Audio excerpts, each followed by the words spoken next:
আজ আমার সমস্ত শ্রোতাকে বলবো, বাড়ি যান, বাড়ি গিয়ে আপনার ছেলে যে মাদ্রাসায় পড়ে, কলেজে পড়ে, বিশ্ববিদ্যালয় পড়ে, তার পড়ার রুমে গিয়ে ঢুকবেন তার অজান্তে, তার বালিশের তলা দেখবেন, তার টেবিলের নিচ দেখবেন, তার টেবিলের ড্রয়ার দেখবেন, ওখানে জেএমবির কাগজ আছে নাকি, ওইখানে হরকুতুল জিহাদের কিছু আছে নাকি, ওইখানে কোনো বইপত্র ওই রকম আছে নাকি, আপনাকে দেখতে হবে। আপনি বাপ, আপনি মা, আপনারা যদি আপনার ছেলেকে না সামলাতে পারেন, কিয়ামতে আল্লাহর কাছে দায়ী হয়ে যাবেন। আপনাকে সতর্ক হতে হবে, খোঁজ খবর রাখতে হবে। অসম্ভব নয় যে আপনার ছেলে এই কাজে ভুলভাবে বুঝায়া তাকে মিসগাইড করা হয়েছে, হতে পারে।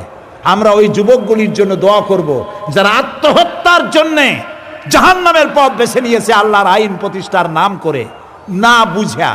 এই যুবকগুলিকে আল্লাহ যেন হেদায়েত করে ফিরে আনে, এই জন্য আমরা আল্লাহর কাছে দোয়া করব। এই